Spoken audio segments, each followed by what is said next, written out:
Alright, we're back working on the Camaro. I've done a couple things off of camera and I want to show them to you. First is going to be, I got 12 volts to the electric choke.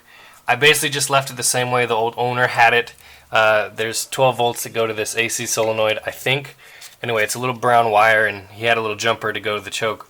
We're going to do that for now. We can run it different later. But the other thing I want to show you is I was messing around getting the choke to open and shut and stuff like that. Check that out. When I was pulling the spring off, which wasn't very tight, it broke. So I have replaced it with a different one that I have. And the problem I was having is when I would open the carburetor, it wouldn't snap shut. It was kind of like, and it would kind of hang up on whatever like I guess setting it had been on for the last 20 years. But now it opens and shut like it's supposed to, which is good. I did make two discoveries, which I'm not very happy about, but you know, it is what it is. First is, this is the transmission kickdown cable, but as you can see, there's no bracket for it. So that made me kind of worried that this transmission won't shift. It's got burned up or something like that because it was never hooked up correctly. And then the second thing I want to show you guys is that this HEI distributor I don't like, and I'll show you why. So if you look back here, there is this. So this is a distributor out of a truck, and it has, I believe it's called ETC, electronic timing control. Basically, the computer takes over controlling the timing after a certain point the vacuum advance is done. So this distributor doesn't advance all the way like it should, and so I'm going to swap that out, hoping that the engine will run just a little bit better. I know I have a good one in my part stuff, and I'm going to use that for now. And we'll go from there. That's just, I don't know. Maybe they locked it out. Maybe these two wires together means they locked it out. I don't know. But we'll see if we can't get that swapped out and working just a little bit better.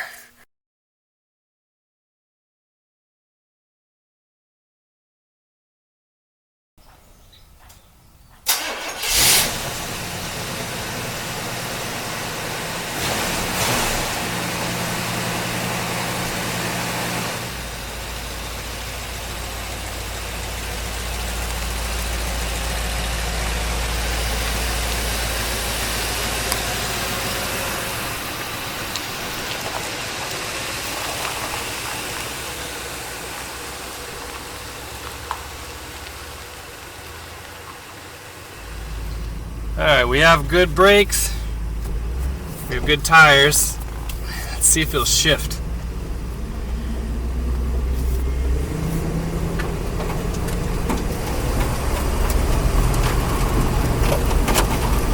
Sounded like a shift to me.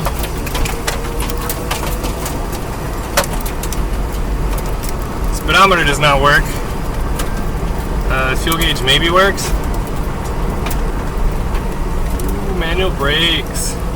Gotta get the dust off these rotors and the drums. Oh, we need to fix that power steering.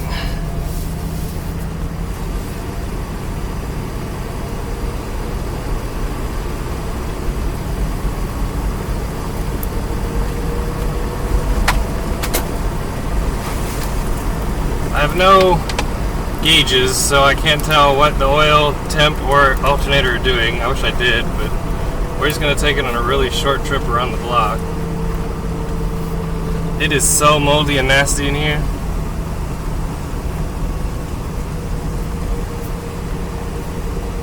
It sounds pretty good.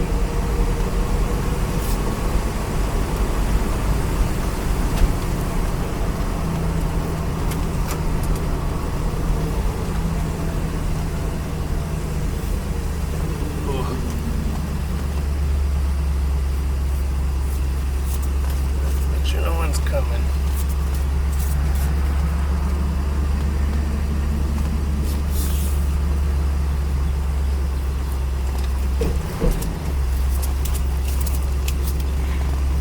We're smoking up a chimney here, burning off some stuff.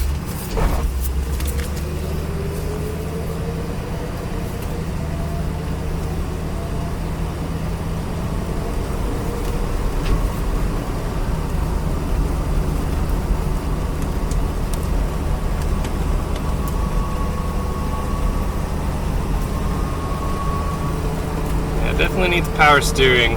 Power brakes, I mean, I don't know. I prefer both, but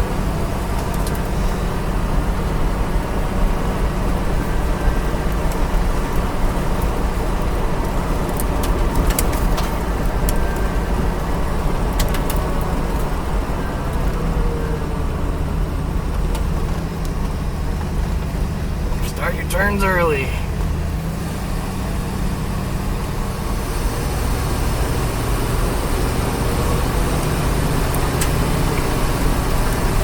It shifts. It shifts.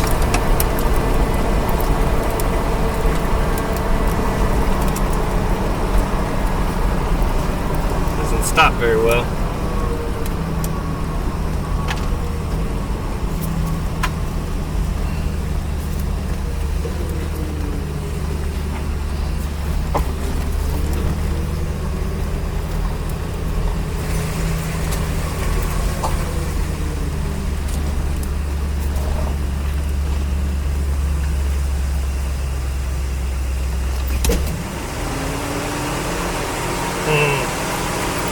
That choke's sticky.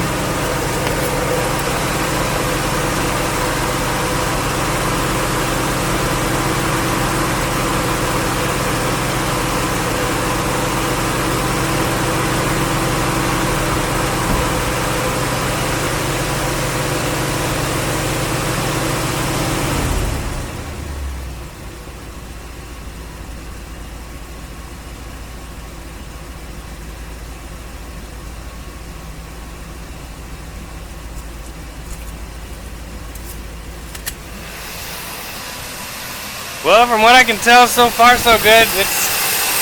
These valve covers are leaking, I think.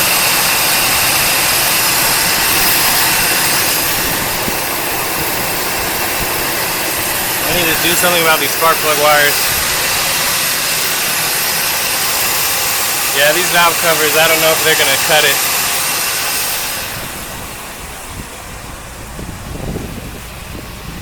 Even with new gaskets.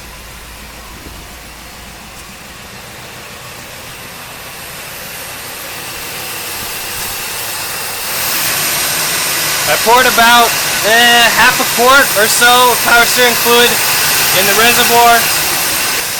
I checked underneath. I don't see any active leaks underneath. I think all the ones on the carburetor are old ones, but just by adding fluid, the power steering now works. It's still got some air to work out. See how it's all, but it's much better than it was. And there's Chopstick. He approves with his muddy nose. When I first put a battery in the car, I tested the horn and all you could hear was a click. So what that told me was the horn relay was working and had power.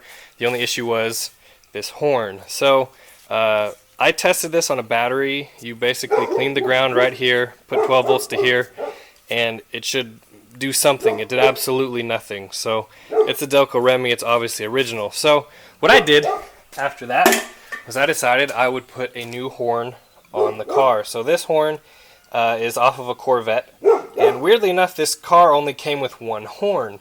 What I'm used to is horns that have a high and a low note. So I put this horn on and this is what I got.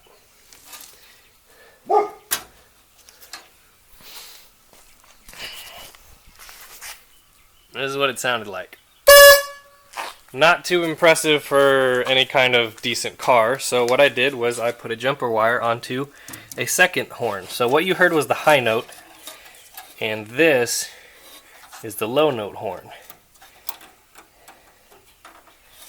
And this is what they sound like together, which I think is much better than just the high. Sounds great.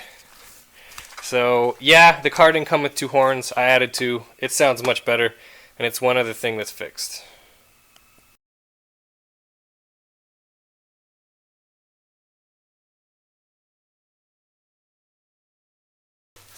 Well, it looks like I drove the Camaro once around the block, and that was about it that this carburetor was going to handle. Even though I blew out the fuel lines and I put a new gas tank in it, I still think some trash got up into the carburetor. So we're going to take it apart today. The cool part about this carburetor, it took like 5 minutes, maybe to get off the car. So you have electrical line here, a fuel line here, you have your throttle cable here, and then 2 nuts, and it just comes off. It was that easy. And a couple of vacuum lines maybe, but the cool part about these carburetors is they're like the most simple carburetor that you can possibly have. So pulling it apart won't take that long, and I'm going to let it soak in my carb cleaner junk for a few days since I'm still waiting on the kit. But like I always tell everybody before they do carburetors is take a picture of it on all sides, make sure you get your linkages back in. This one's so simple that you shouldn't be too worried about it, but I'm more worried about what's inside. We'll see how clean it looks, see if something's plugged up or something like that. But yeah, I think it will help the Camaro a lot to have a new kit in it.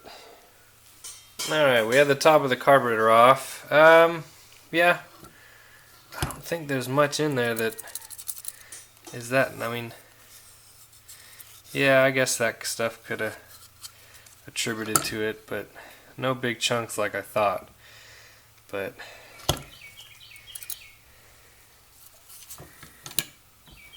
yeah, it's a pretty simple carburetor. I mean, 1 float, 1 accelerator pump, a couple jets, and a couple squirters, and that's about it. So something interesting.